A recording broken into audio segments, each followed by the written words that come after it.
Organic compound, organic chemistry का एक important topic है। Isomers those compound having same molecular formula but different structural formula, they are called isomers, और इस phenomena को हम isomerism कहते हैं। तो फर्स्ट ऑफ ऑल हम देखते हैं कि आइसोमर्स की टाइप्स कितनी हैं, उनको इंडिविजुअल हम डिस्कस करते हैं। तो आइसोमर्स की अगर हम टाइप की बात करें, types of isomerism, there are two general types of isomerism. Number one types of isomer is the structural isomerism. Structural isomerism, structural isomer को हम फर्दर क्लासीफाई करते हैं डिफरेंट टाइप्स में। स्ट्रक्चरल आइसोमर्स की जो फर्स्ट टाइप है that is called the chain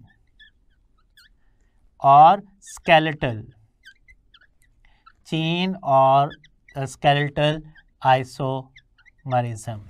number two types of structural isomer is position isomerism. Number third type is functional group isomerism. Functional group isomerism. Number four is the metamerism. And number fifth and the last one is the tautomerism. Tautomerism का other name keto enol isomerism भी है, that is also called the keto enol isomerism. And the second type of isomer is stereo isomerism. Stereo isomerism, stereo word का mean space होता है, हमारी book में cis trans है, actually that is a type of a stereo isomer. और स्टीरियो isomer की further दो टाइप्स हम डिस्कस करेंगे। Number one cis trans isomerism, जिसको हम ज्योमेट्रिक आइसोमरिज्म भी कहते हैं, and the number two is optical isomerism. Optical isomerism. So isomer को जनरली हमने दो टाइप्स में क्लासीफाई किया है, structure isomer and stereo isomer. Structure isomer की फर्दर 5 टाइप्स हैं और स्टीरियो आइसोमर की 2 टाइप्स हैं। तो हम स्टार्ट करते हैं स्ट्रक्चर आइसोमर की फर्स्ट टाइप से, that is called the chain and other name is the skeleton. Chain और स्केलेटल आइसोमर। चेन और स्केलेटल आइसोमर में सेम और डिफरेंट, पहले हम पॉइंट देखेंगे कि इनमें क्या चीज़ सेम है और क्या चीज़ डिफरेंट होती है, मीन किस वजह से यह आइसोमर जो है वो अराइज होगा। तो याद रखिएगा चेन आइसोमर या स्केलेटल आइसोमर में सेम और डिफरेंट, इसमें मॉलिक्यूलर फार्मूला जो है वो सेम होगा, it has the same molecular formula. Chain isomer में जो मॉलिक्यूलर फार्मूला है किसी कोई भी कंपाउंड का वो सेम होता है। तो डिफरेंट क्या है? Due to the nature of carbon chain, it arise due to the nature of carbon chain. Different इसमें जो होगी वो नेचर ऑफ कार्बन एटम की जो नेचर है वो इसमें डिफरेंट होती है। मॉलिक्यूलर फार्मूला सेम होगा लेकिन कार्बन एटम की नेचर जो है वो डिफरेंट होगी। कौन से कंपाउंड जो हैं वो चेन आइसोमर शो करते हैं, मीन स्केलेटल आइसोमर शो करते हैं?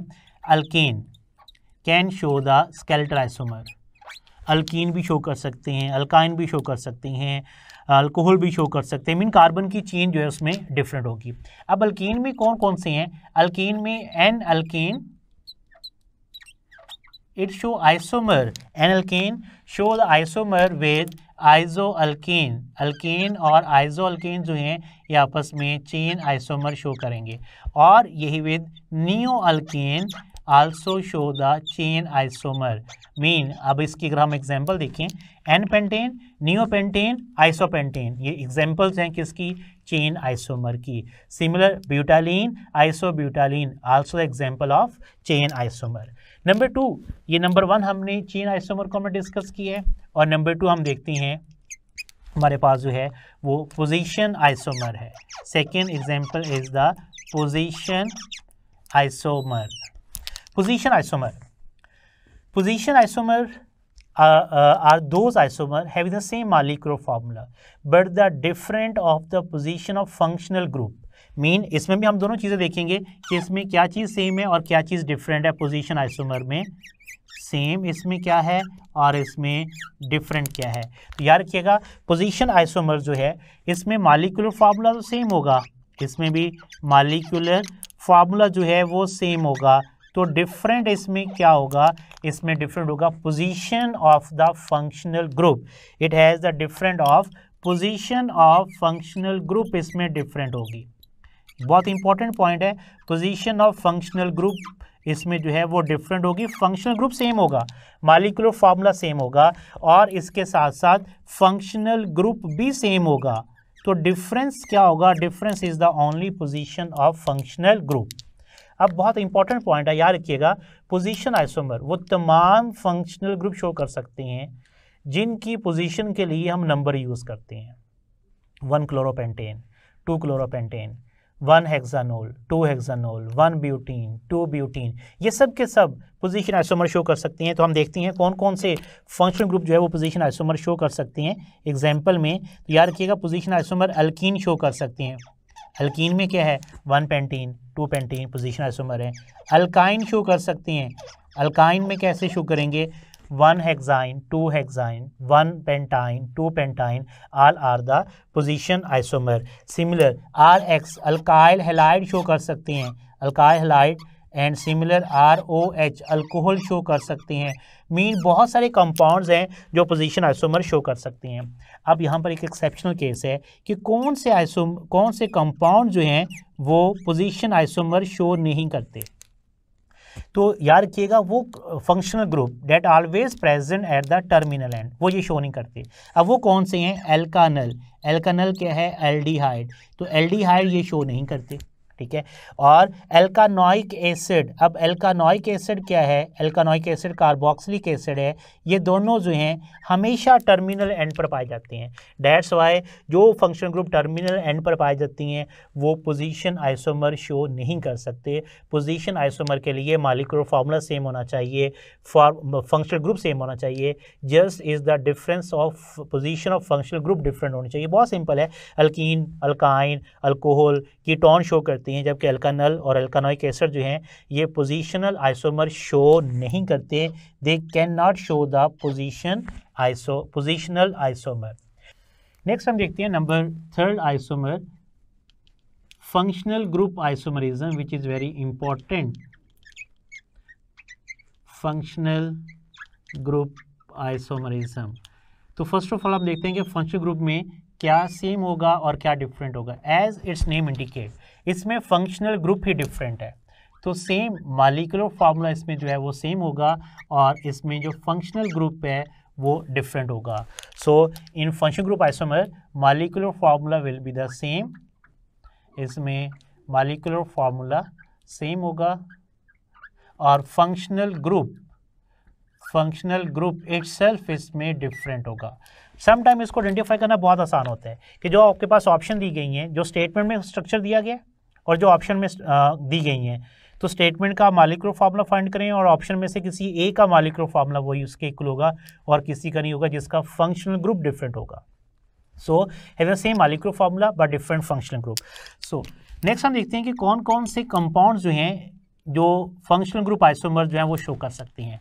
वो तमाम कंपाउंड जिनका जनरल फार्मूला CnH2n+2O होगा वो ये आइसोमर शो कर सकते हैं। अब ये फार्मूला किस किस कंपाउंड का है, ये फार्मूला जो है ये एल्कानोल का है। What are alkanol, alcohol. ये फार्मूला ईथर का है, एल्कोक्सी अल्कीन का है, ईथर का है। तो ये दोनों आपस में फंक्शनल ग्रुप आइसोमर शो करेंगे। तो अल्कोहल और ईथर आपस में फंक्शनल ग्रुप आइसोमर शो कर सकते हैं। नेक्स्ट नंबर 2 पर वो कंपाउंड जिनका फार्मूला CnH2nO है वो भी ये आइसोमर शो कर सकते हैं। अब ये फार्मूला किसका है, ये फार्मूला एल्कानल का है। एल्कानल किससे कहते हैं, एल्डिहाइड। और यही फार्मूला एल्कानॉन का है, एल्कानॉन कीटोन का है। तो कीटोन और एल्डिहाइड में अगर same number of carbon atom होंगे they can show functional group isomer. And number 3 जो ये आइसोमर शो कर सकते हैं वो है CnH2nO2। वो कंपाउंड जिनका फार्मूला CnH2nO2 है वो ये शो कर सकते हैं। ये फार्मूला किसका है, ये फार्मूला है एल्कानोइक acid.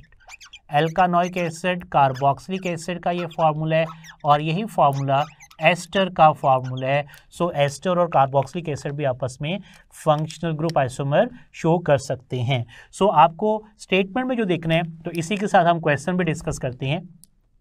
Like CH3 CH2 butanoic acid can show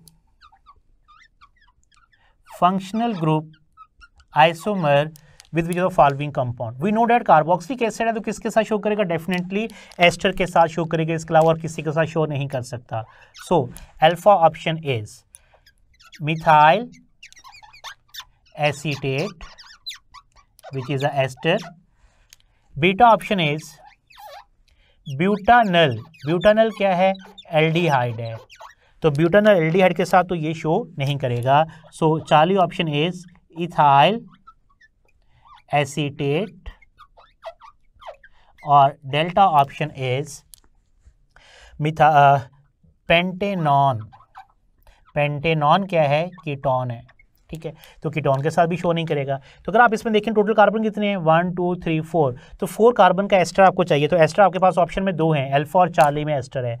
तो मिथाइल एसीटेट 2 कार्बन यहाँ पर हैं, 1 कार्बन यहाँ पर है, तो 3 कार्बन का एस्टर है। यहाँ 2 कार्बन इथाइल में 2 कार्बन है और 2 कार्बन आपके पास एसीटेट में है, तो यहाँ भी 4 कार्बन है। तो यहाँ 4 कार्बन है तो यहाँ भी 4 कार्बन है। So what will be the answer is Charlie. Ethyl acetate इसके साथ जो है वो फंक्शनल ग्रुप आइसोमर शो कर सकते हैं। इस तरह कोई भी aldehyde, same number of carbon aldehyde में होंगे तो same number of carbon ketone के साथ आइसोमर शो कर सकते हैं। इन्हीं ऑप्शन पर अगर हम एक और क्वेश्चन देखते हैं, इन्हीं ऑप्शन पर पेंटानल। पेंटानल क्या है? Aldehyde. Can show functional group isomer, can show functional group isomer with which of following compound. तो एल्डिहाइड किससे शो करेगा? कीटोन से। तो पेंटानल में कितने कार्बन है? 5, तो 5 कार्बन का आप कीटोन देखिए यहाँ पर है, यस डेल्टा ऑप्शन। तो डेल्टा ऑप्शन जो है वो इसके साथ जो है वो फंक्शनल ग्रुप आइसोमर शो कर सकता है। नेक्स्ट स्ट्रक्चर फॉर्म आइसोमर्स की 4 टाइप देखती हैं, that is the metamerism. Metamer में भी हम पहले ये देखते हैं कौन सी चीज़ सेम होगी, कौन सी चीज़ इसमें जो है वो डिफरेंट होगी। सेम और डिफरेंट। मेटामर में फंक्शनल ग्रुप सेम है, मॉलिक्यूलर फार्मूला भी सेम है और होमोलोगस सीरीज से बिलोंग करेंगे। होमोलोगस सीरीज भी इसमें सेम होगी, ठीक है। डिफरेंट क्या होगा? मेटामर में जो डिफरेंट है वो अनइक्वल डिस्ट्रीब्यूशन ऑफ कार्बन है। Unequal distribution of carbon atom on either side of the functional group. Functional group की किसी एक साइड पर unequal distribution of carbon atom की आपको मिलेगी। एग्जाम्पल हम देखते हैं कौन कौन से कंपाउंड शो कर सकती हैं। याद रखिएगा metamer, secondary amine show metamer, ether can show metamer, ester can show metamer. Ester show कर सकती हैं, हमारी बुक में कीटोन की एग्जांपल दी है, कीटोन जो है वो भी मेटामर शो कर सकते हैं, थायो ईथर मेटामर शो कर सकती हैं। तो first try to understand the example of metamer, like this is diethyl ether. Diethyl ether can show metamer with methyl propyl ether. अब मेटामर में आइडेंटिफाई करने का जो मोस्ट इंपॉर्टेंट पॉइंट है, फर्स्ट ऑफ ऑल आप इसमें देखेंगे functional group है ऑक्सीजन, यहाँ फंक्शनल ग्रुप है ऑक्सीजन। इस साइड पर कितने कार्बन है? 2 कार्बन है। इस साइड पर नंबर ऑफ कार्बन एटम भी 2 हैं, जबकि फंक्शनल ग्रुप के इस साइड पर नंबर ऑफ कार्बन एटम 1 है। यहाँ पर कार्बन एटम कितने हैं? 3 हैं। सो फंक्शनल ग्रुप के इधर साइड पर number of carbon atom different होने चाहिए, 2 2 1 3, ठीक है। अगर ऐसा यहाँ पर 1 3 है, दूसरे में 3 1 है, तो वो मेटामर नहीं होंगे। 2 3 है, 3 2 है, तो वो मेटामर नहीं होंगे। तो यहाँ पर फंक्शनल ग्रुप की आधी साइड पर unequal distribution of carbon atom का जरूरी है। अगर अनइक्वल डिस्ट्रीब्यूशन कार्बन एटम होगी तो वो मेटामर शो कर सकते हैं, अगर अनइक्वल डिस्ट्रीब्यूशन कार्बन एटम नहीं है तो वो मेटामर शो नहीं कर सकते।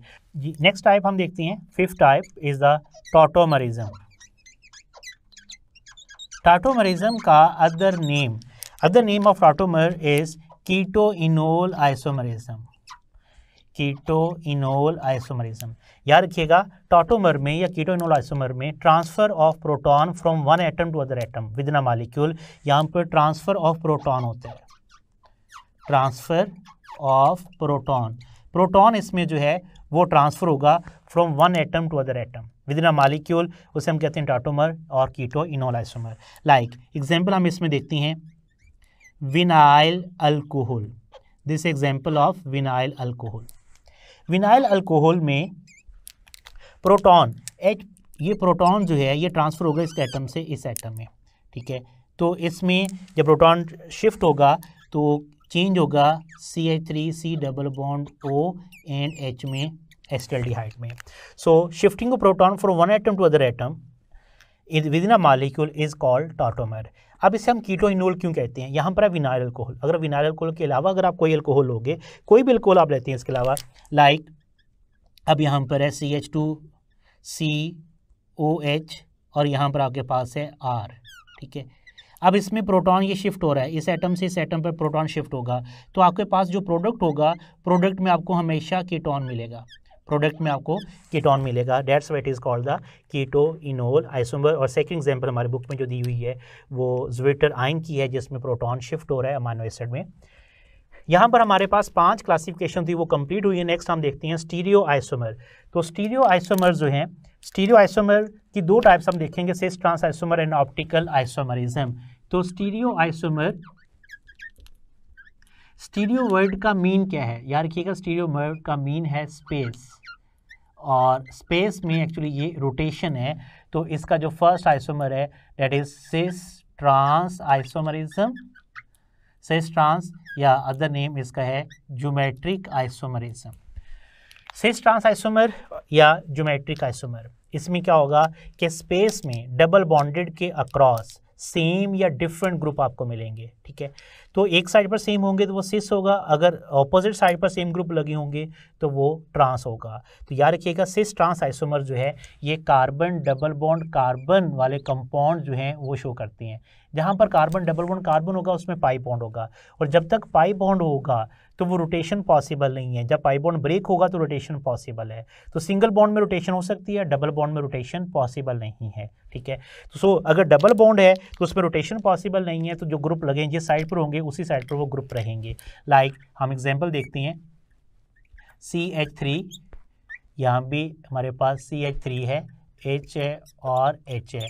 तो यहाँ पर सेम साइड पर है, डबल बॉन्ड के अक्रॉस सेम साइड पर अगर दोनों ग्रुप लगे हुए हैं तो it is a classification of sis.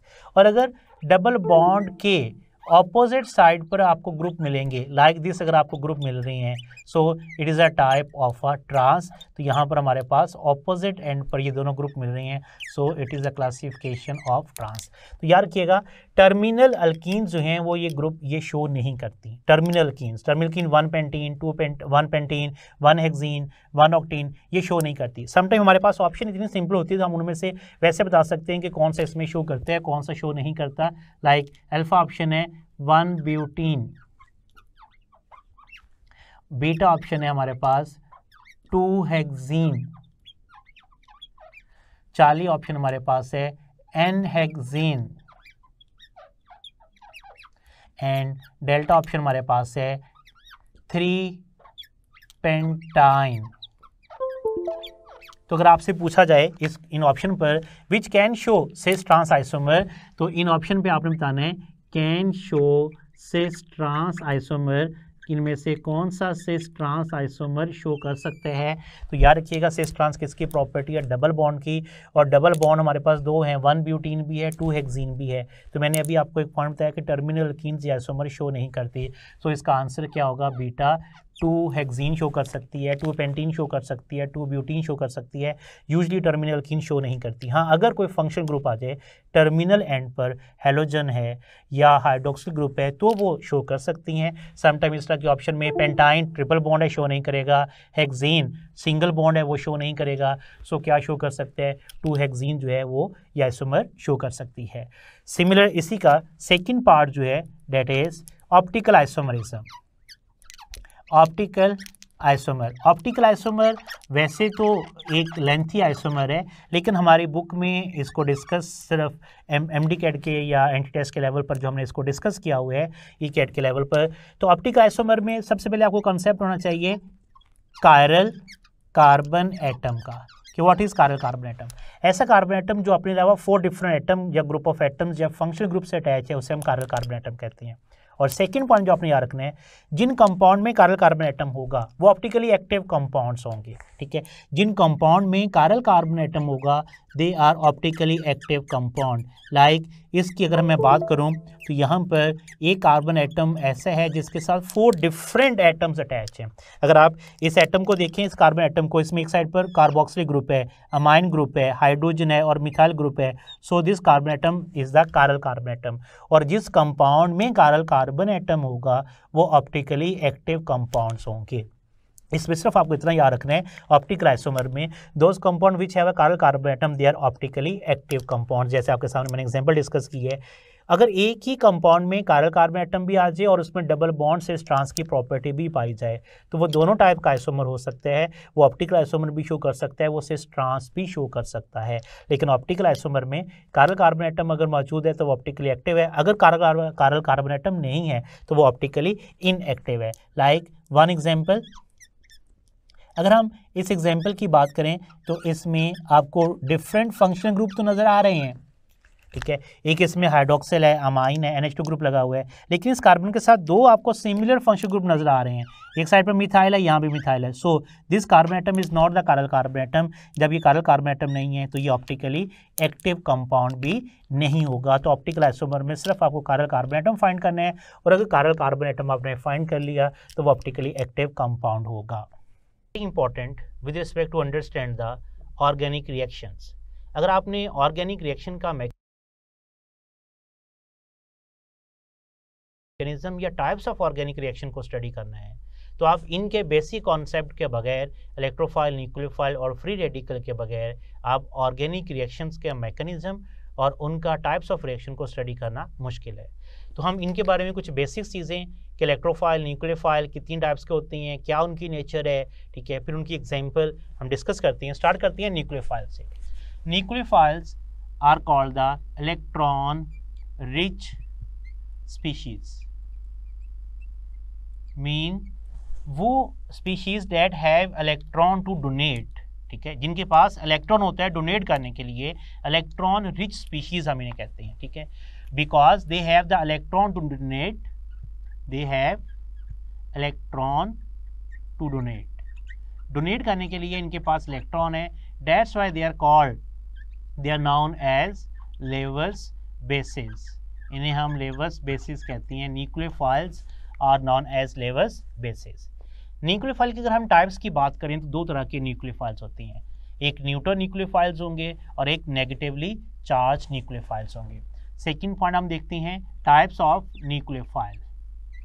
So types of nucleophile में फर्स्ट वन है negatively charge nucleophile, negatively charge nucleophile. Negative charge nucleophile, आपको जो भी न्यूक्लियोफाइल होगा उसके ऊपर नेगेटिव चार्ज मिलेगा। लाइक X नेगेटिव न्यूक्लियोफाइल है, सिमिलर CH3 नेगेटिव न्यूक्लियोफाइल है, RCO negative, it can also act as a nucleophile. So negative charge जो है साइनाइड CN-1 न्यूक्लियोफाइल है, ठीक है। Similar F-1 nucleophile, Cl-1 nucleophile, also called the X negative, OH negative nucleophile. So there are different types, different nucleophile जिनके ऊपर negative charge होगा, they are mostly nucleophile. Second type है nucleophile की neutral nucleophile, very important है neutral nucleophile. अब neutral nucleophile कौन से होती हैं, याद रखिएगा न्यूट्रल न्यूक्लियोफाइल में ऑक्सीजन के कंपाउंड्स जिनके पास 2 लॉन पेयर 2 बॉन्ड पेयर हों, ये न्यूट्रल न्यूक्लियोफाइल है। अब ऑक्सीजन के इन दोनों साइड पर R भी हो सकते हैं, न्यूट्रल न्यूक्लियोफाइल होगा, या एक साइड पर R हो सकते हैं और दूसरी साइड पर H हो सकते हैं, ये भी न्यूट्रल न्यूक्लियोफाइल की क्लासिफिकेशन में आएंगे। इन अदर वर्ड कि यहाँ पर कुछ भी R भी दोनों हो सकते हैं, H भी हो सकते हैं, ठीक है। या दोनों H और एक H और एक R भी हो सकते हैं, ये न्यूट्रल न्यूक्लियोफाइल के एग्जाम्पल में होगा। सिमिलर सल्फर, सल्फर के कंपाउंड्स, इस तरह जो सल्फर के कंपाउंड्स हैं they are also neutral nucleophile, यहाँ पर H, S और R भी हो सकते हैं, ठीक है। और दोनों साइड पर अगर सल्फर के दोनों साइड पर अगर R होगा तो भी वो न्यूट्रल न्यूक्लियोफाइल होगा। सिमिलर अगर नाइट्रोजन है, नाइट्रोजन के पास एक लॉन पेयर और 3 बॉन्ड पेयर हों, they can also act as a neutral nucleophile, और ये नाइट्रोजन जो है यहाँ पर H हो सकते हैं, H हो सकते हैं और इसमें एक R हो सकते हैं। सिमिलर नाइट्रोजन के पास तीनों R हो सकती हैं, अगर तीनों R होंगे तो भी it act as a nucleophile. So nucleophile दो तरह के हैं, या तो नेगेटिवली चार्ज न्यूक्लियोफाइल हैं या न्यूट्रल न्यूक्लियोफाइल हैं।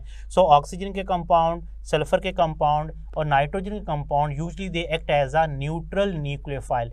दैट्स व्हाई मैंने क्या कहा था कि they donate, they have the electron to donate, they are known as the Lewis bases. Second है इलेक्ट्रोफाइल, कि electrophile nucleophile electron rich species थी। सो इलेक्ट्रोफाइल क्या होंगे, electron deficient, electron deficient species जो हैं they are known as electrophile. Electron deficient species को हम electrophile कहते हैं। In other word you can say इनमें इलेक्ट्रॉन की डेफिशिएंसी होगी, ठीक है। The tendency to accept the electron, they have tendency to accept the electron, have tendency to accept electron, to accept electron, that's why they are known as, ये थे Lewis basis, तो ये क्या होंगे, लेवस एसिड, हम इन्हें Lewis acid कहते हैं। They are also known as the Lewis acids. Next हम टाइप देखते हैं कि इलेक्ट्रोफाइल की टाइप्स कौन कौन सी हैं। जस्ट लाइक न्यूक्लियोफाइल, तो इलेक्ट्रोफाइल की भी दो टाइप्स होंगी। फर्स्ट है नेगेटिवली चार्ज था, तो इलेक्ट्रोफाइल क्या होंगे, पॉजिटिवली चार्ज इलेक्ट्रोफाइल, तो electrophile are positively charge. Nucleophile negatively charge थे, इलेक्ट्रोफाइल पॉजिटिवली चार्ज होंगे। अब पॉजिटिवली चार्ज इलेक्ट्रोफाइल कौन कौन से होंगे, लाइक X पॉजिटिव इलेक्ट्रोफाइल है, NO2 positive, NO2 positive electrophile है, R पॉजिटिव इलेक्ट्रोफाइल है, RCO पॉजिटिव इलेक्ट्रोफाइल है। डिफरेंट टाइप्स ऑफ इलेक्ट्रोफाइल आपको मिलेंगे, different that carry the positive charge. अब इसी में एक एक्सेप्शनल केस है, दैट इज वेरी इंपॉर्टेंट, कि क्या हर पॉजिटिव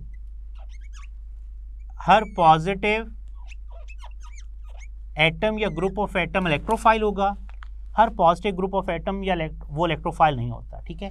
जैसे एक्सेप्शनल केस में क्या है कि 1A की मेटल्स, 1A की जो metals mean M+1, similar 2A की मेटल्स, ये 1A की मेटल्स हैं, 2A की मेटल्स कैरिंग चार्ज M+2, ठीक है।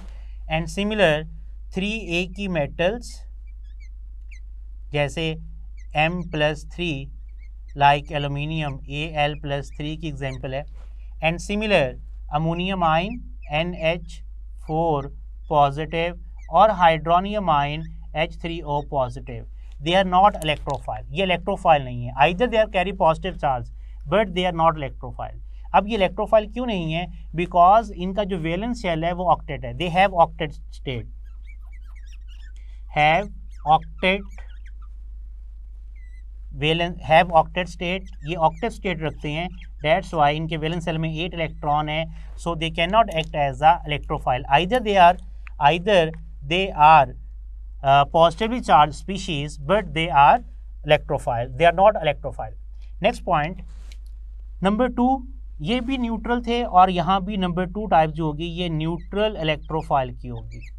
अब न्यूट्रल इलेक्ट्रोफाइल कौन से होंगे, that have the deficiency of electron, जिनमें इलेक्ट्रॉन की डेफिशिएंसी, जिसमें सेंट्रल एटम इलेक्ट्रॉन डेफिशिएंट होगा वो न्यूट्रल इलेक्ट्रोफाइल्स होंगे। अब सेंट्रल एटम इलेक्ट्रॉन डेफिशिएंट कैसे होगा, लाइक अगर आप देखें BeH2 तो वैलेंस शेल में इलेक्ट्रॉन कंप्लीट नहीं है, सिमिलर BH3 वैलेंस शेल में 6 इलेक्ट्रॉन है, सिमिलर BF3 वैलेंस शेल में 6 इलेक्ट्रॉन है, similar AlCl3, so they are the deficient of electron, so all these are called the electrophiles, जिसमें electron की deficiency होगी, they are act as a neutral electrophile.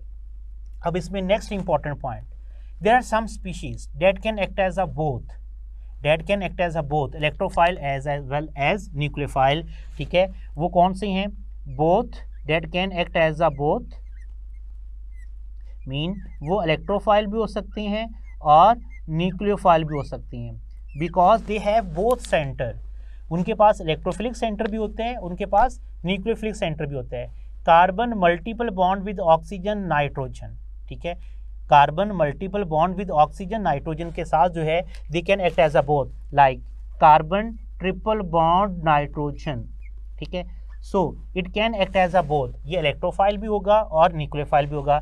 Similar carbonyl group में oxygen और carbon ये भी दोनों add कर रहा होता है। अब ऑक्सीजन पे कौन सा चार्ज होगा? नेगेटिव चार्ज होगा। कार्बन पे कौन सा चार्ज है? पॉजिटिव चार्ज है।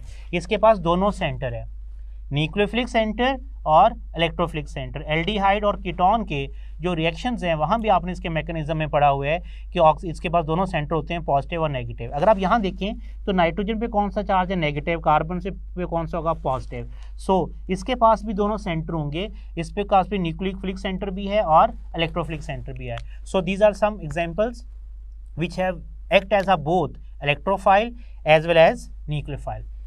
Third one is the free radical. कि free radical क्या होते हैं? Free radical are very reactive radicals, ठीक है, जिनमें having odd number of electrons. They are very reactive radicals, very reactive,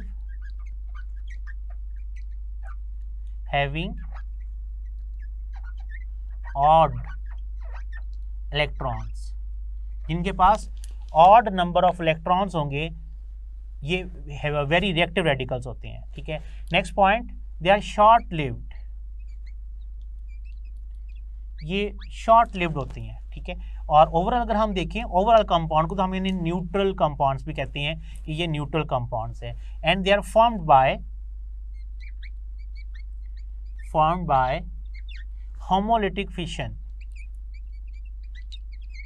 they are formed by homolytic fission से ये free radical की फॉर्मेशन होती है। अब आप अंडरस्टैंड कीजिएगा कि व्हाट इज होमोलिटिक फिशन क्या होती है। ठीक है, जैसे ये क्लोरीन का एक मॉलिक्यूल है, क्लोरीन ये बॉन्ड है, इन प्रेजेंस ऑफ सनलाइट ये बॉन्ड ब्रेक होगा।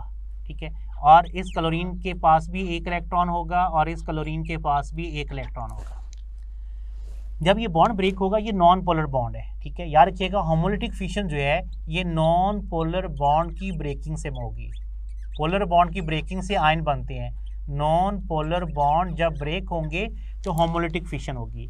जैसे यहाँ देखें क्लोरीन में जो बॉन्ड है ये नॉन पोलर है, जब ये बॉन्ड ब्रेक होगा, एक्चुअली हर बॉन्ड में एक इलेक्ट्रॉन पेयर होता है, तो ये एक इलेक्ट्रॉन ये एटम क्लोरीन पिकअप करेगा, इलेक्ट्रॉन इसके पास जाएगा, से दोनों क्लोराइड फ्री रेडिकल बन जाएंगे। सिमिलर कार्बन के साथ ethane, this is the structure of ethane. अगर आप इसको गौर करें, so this is also known polar bond, ये बॉन्ड भी नॉन पोलर है। ठीक है, सो इन प्रेजेंस ऑफ हीट और सनलाइट की प्रेजेंस में जब ये बॉन्ड ब्रेक होगा तो इसके रिजल्ट में भी आपके पास दो फ्री रेडिकल बनेंगे, जिसे हम कहते हैं मिथाइल फ्री रेडिकल। दोनों कार्बन जो है वो एक एक इलेक्ट्रॉन को पिकअप करती हैं। सो अगर नॉन पोलर बॉन्ड ब्रेक होगा तो उसका जो रिजल्ट प्रोडक्ट है वो फ्री रेडिकल बनेंगे, जैसे कि आपके सामने मैंने दिखाया है, यहाँ भी मिथाइल फ्री रेडिकल बन गया है and this is also methyl free radical. Similar अगर आपके पास मीथेन है, अब नॉन पोलर बॉन्ड की अगर हम बात करते हैं तो बेटा ये मीथेन जो है that is also known polar, ये भी नॉन पोलर है। अब मीथेन में ये बॉन्ड नॉन पोलर है, क्यों नॉन पोलर है? क्योंकि इसका डिफरेंस ऑफ इलेक्ट्रोनेगेटिविटी 0.4 है। तो नॉन पोलर बॉन्ड्स वो होती हैं जिनका डिफरेंस ऑफ इलेक्ट्रोनेगेटिविटी 0.0 से लेकर 0.4 तक होगा। यहाँ पर कार्बन की इलेक्ट्रोनेगेटिविटी जो है वो 2.5 है और हाइड्रोजन की इलेक्ट्रोनेगेटिविटी जो है वो 2.1 है। सो अगर आप इन दोनों का डिफरेंस देखते हैं तो आपको डिफरेंस ऑफ इलेक्ट्रोनेगेटिविटी इन दोनों का कितना मिलता है? इन दोनों एटम का अगर डिफरेंस देखेंगे तो आपको 0.4 का डिफरेंस मिलता है। So this is a non polar bond. तो ये वाला जब बॉन्ड ब्रेक होगा तो इस बॉन्ड ब्रेकिंग से भी आपको दो फ्री रेडिकल बनेंगे, एक मिथाइल फ्री रेडिकल बनता है आपको और एक हाइड्रोजन फ्री रेडिकल बनता है। सो फ्री रेडिकल जो है याद रखिए ये ऑड नंबर ऑफ इलेक्ट्रॉन्स होते हैं फ्री रेडिकल में, having the odd number of electrons, या हम कहते हैं फ्री रेडिकल जो है ये होमोलिटिक फिशन के रिजल्ट में बनते हैं। और free radical very short lived species होती हैं, ठीक है। फ्री रेडिकल जो है वो शॉर्ट लिव्ड स्पीशीज़ होंगी। और फिर होमोलिटिक फिशन क्या होती है, अगर नॉन पोलर बॉन्ड ब्रेक होगा उसका रिजल्ट प्रोडक्ट जो होगा वो होमोलिटिक फिशन का होता है, यानी कि नॉन पोलर बॉन्ड की ब्रेकिंग के बाद जो प्रोडक्ट हमारे पास बनता है वो फ्री रेडिकल्स बनेंगे। नेक्स्ट एमसीक्यूज देखते हैं। Which of following behave as both as an nucleophile as a electrophile. तो अभी हमने पढ़ा था इलेक्ट्रोफाइल न्यूक्लियोफाइल के ऊपर कौन एक्ट कर सकता है, जिसमें carbon double bond, carbon multiple bonds हो, डबल बॉन्ड भी हो सकता है, ट्रिपल बॉन्ड भी। अगर हम अल्फा ऑप्शन में देखें तो यहाँ पर कोई भी आपको डबल बॉन्ड नहीं मिल रहा। बीटा ऑप्शन में अल्कोहल है, चार्ली ऑप्शन में मिथाइल साइनाइड है, ठीक है। तो मिथाइल साइनाइड अगर हम देखें तो मिथाइल साइनाइड में CH3C ट्रिपल बॉन्ड N है। सो इसमें आपको ट्रिपल बॉन्ड नजर आ रहा है, जबकि इसमें भी कोई डबल मल्टीपल बॉन्ड्स नहीं है। जहां पर कार्बन मल्टीपल बॉन्ड्स शो कर रहा हो विद नाइट्रोजन या oxygen, so it act as a both, ये पार्शियल नेगेटिव होगा, कार्बन जो है वो पॉजिटिव होगा, ये दोनों के तौर पर एक्ट कर सकता है as a electrophile as well as a nucleophile. So इसका आंसर क्या होगा हमारे पास 4। नेक्स्ट क्वेश्चन है following is a strongest nucleophile. Very important question है कि आपके पास ऑप्शन दी गई हैं कि इनमें से स्ट्रॉन्गेस्ट न्यूक्लियोफाइल आपने बताना है। तो याद रखिएगा strength of nucleophile depend upon the nature of R attach with the nucleophile. Nucleophile जिस आर के साथ अटैच है उस पर डिपेंड कर रहा है। सो strength of nucleophile depends upon 2 factors, याद रखना है आपने। Strength of nucleophile depends upon strength of nucleophile depends, different factors हैं जिस पर डिपेंड कर रही है, लेकिन मोस्टली जो है जिसमें नंबर 1 जो है आर ग्रुप पर इफेक्ट करती है, जिसके साथ जो है ये न्यूक्लियोफाइल अटैच होती हैं। और नंबर 2 नेचर ऑफ सॉल्वेंट पर डिपेंड कर रही होती है, नेचर ऑफ सॉल्वेंट पर डिपेंड करती है, ठीक है। सो इसमें स्ट्रॉन्गेस्ट न्यूक्लियोफाइल पूछा हो कि इनमें से स्ट्रॉन्गेस्ट न्यूक्लियोफाइल कौन सा है, तो याद रखिएगा इनमें से जो स्ट्रॉन्गेस्ट न्यूक्लियोफाइल है वो साइनाइड है। सो इसका आंसर हमारे पास क्या है, साइनाइड। अब हम इनका ऑर्डर देखते हैं कि इनका ऑर्डर क्या है, ठीक है। सो इसका जो ऑर्डर बनेगा, ऑर्डर इसका बनता है साइनाइड, ये स्ट्रॉन्गेस्ट न्यूक्लियोफाइल है। साइनाइड के बाद आता है आयोडाइड, जो कि आप लोगों ने बुक में भी लिखा हुआ है, गुड न्यूक्लियोफाइल है और गुड लिविंग ग्रुप भी है। आयोडाइड के बाद आएगा एथोक्साइड C2H5O नेगेटिव। एथोक्साइड के बाद होगा OH, ठीक है, OH, और OH के बाद होगा ब्रोमाइड, ठीक है। ये इनका ये ऑर्डर बनते हैं कि साइनाइड सबसे स्ट्रॉन्ग न्यूक्लियोफाइल है, देन आयोडाइड है, देन एथोक्साइड है, देन हाइड्रोक्सिल है, और इनमें से जो लीस्ट स्ट्रेंथ न्यूक्लियोफाइल में आएगा इनमें से वो कौन सा है, Br नेगेटिव। नेक्स्ट क्वेश्चन हम देखते हैं कि जो following is a free radical. Free radical को आपने आइडेंटिफाई करने के इनमें से कौन सा फ्री रेडिकल, तो याद रखिएगा फ्री रेडिकल के लिए कौन सा चार्ज होना चाहिए, Br डॉट मीन। जहां पर ऑड नंबर ऑफ इलेक्ट्रॉन होंगे तो वो फ्री रेडिकल होगा। तो इनमें से जो फ्री रेडिकल है Br डॉट, यहाँ पर आपको 1 इलेक्ट्रॉन नजर आ रहा है। पॉजिटिवली फ्री रेडिकल नहीं हो सकता, नेगेटिव फ्री रेडिकल नहीं हो सकता, ब्रोमीन फ्री रेडिकल नहीं हो सकता, ठीक है। नेक्स्ट पॉइंट है हाइब्रिडाइजेशन एंड मिथाइल का फ्री रेडिकल, ठीक है। मिथाइल फ्री रेडिकल में हाइब्रिडाइजेशन क्या होगा, तो याद रखिएगा मिथाइल फ्री रेडिकल में जो हाइब्रिडाइजेशन है वो sp2 हाइब्रिडाइजेशन होती है, ठीक है। मिथाइल फ्री रेडिकल में अगर यहाँ पर कार्बन एनाइन होता तो उसमें sp3 थी, ठीक है। बट यहाँ पर अगर कार्बोकेटाइन होगा CH3 positive, it also has sp2 hybridisation.